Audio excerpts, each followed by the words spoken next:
23 জাতের আঙুর ফল চাষ করে সফল কলেজ ছাত্র শাহরিয়ার পারভেজ। পরীক্ষামূলকভাবে বছর 2 আগে 20 শতক জমিতে শতাধিক আঙুর ফলের চারা রোপণ করেন শাহরিয়ার পারভেজ। সে সময় অনেকেই তাকে নিয়ে তুচ্ছ-তাচ্ছিল্য করলেও আঙুর গাছে থোকায় থোকায় আঙুর ধরা দেখে সবাই এখন শাহরিয়ার পারভেজের কাছে আসছেন চারা কেনার জন্য ও কিভাবে আঙুর চাষ করা যায় তার পরামর্শ নিতে। ঝিনাইদহ সরকারি কেশবচন্দ্র মহাবিদ্যালয়ের অনার্স 3য় বর্ষের শিক্ষার্থী শাহরিয়ার পারভেজ। পড়ালেখার পাশাপাশি দীর্ঘদিন ধরে কৃষিকাজের সাথেও জড়িত তিনি। বাবা প্রবাসী হওয়ায় পৈতৃক জমিতে নিয়মিত কৃষিকাজ করতে হতো পারভেজকে। হঠাৎ একদিন ইউটিউবে আঙুর চাষের ভিডিও দেখে আঙুর চাষের প্রতি আগ্রহ হয় পারভেজের।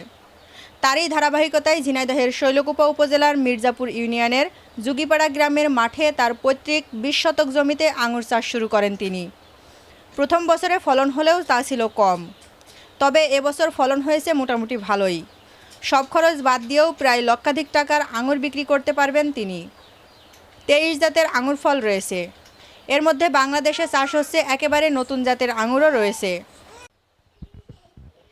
এর মধ্যে কয়েকটি জাতের চারা ভারত থেকে সংগ্রহ করেছিলেন তিনি। প্রায় প্রতিদিনই পারভেজের আঙুর বাগান দেখার জন্য তার আঙুর খেতে ভিড় জমান শত শত মানুষ। আর গাছ থেকে টাটকা আঙুর ফল পেড়ে তার স্বাদ উপভোগ করেন দর্শনার্থীরা। উদ্যোক্তা শাহরিয়ার পারভেজ বলেন, আমি শাহরিয়া পারভেজ, চৌরিয়াবিল বাজার, শৈলকুপা, ঝিনাইদহ থেকে বলছিলাম।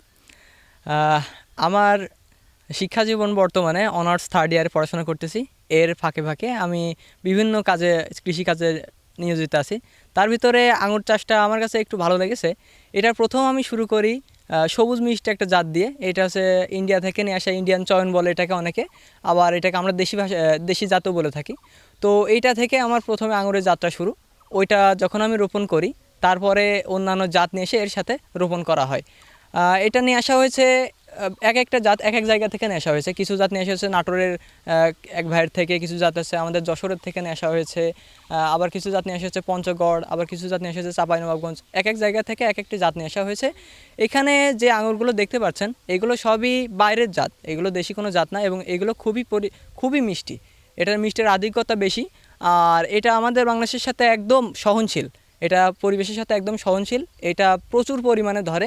যদিও আমার বাগানে ফলন এবার একটু কম হয়েছে, তবে ইনশাল্লাহ সামনের বার খুব ভালো ফলন হবে, আমি এটা আশা করি। আর দ্বিতীয় আরেকটা কথা হলো, এটা চাষ করতে আহামরি খুব একটা পরিশ্রম কিংবা খরচ এটা হয় না। এটা একেবারে কম খরচে সম্ভব। শুধুমাত্র একটু উঁচু জমি লাগবে এবং একটু দেখাশোনা করার জন্য নিয়মিত আপনাকে শ্রম দিতে হবে। এই চাষ করার জন্য এটাই হচ্ছে উত্তম একটা মাধ্যম।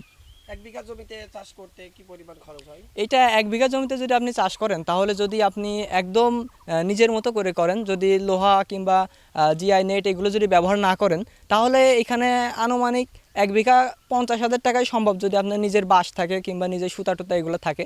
আর যদি আপনি জিআই তার কিংবা সিমেন্টের খুঁটি এগুলো দিয়ে যদি করতে চান, আপনার 2 থেকে 2.5 লক্ষ টাকা পড়ে যাবে, এরকমই হবে, এরকম খরচ হবে। এটা একটা আনুমানিক একটা ধারণা। একবার খরচ করলে কত বছর ফলন পাওয়া যাবে? এটা একবার যদি আপনি খরচ করেন, তাহলে নিম্নে একদম 25 বছর শিওর আপনি ফল পাবেন। তবে এটার জাত ভেদে বিভিন্ন গাছের একটা জীবনকাল আছে। তবে আমাদের জানা মতে যে এটা প্রায় 100 বছর পর্যন্ত বেঁচে থাকতে পারে।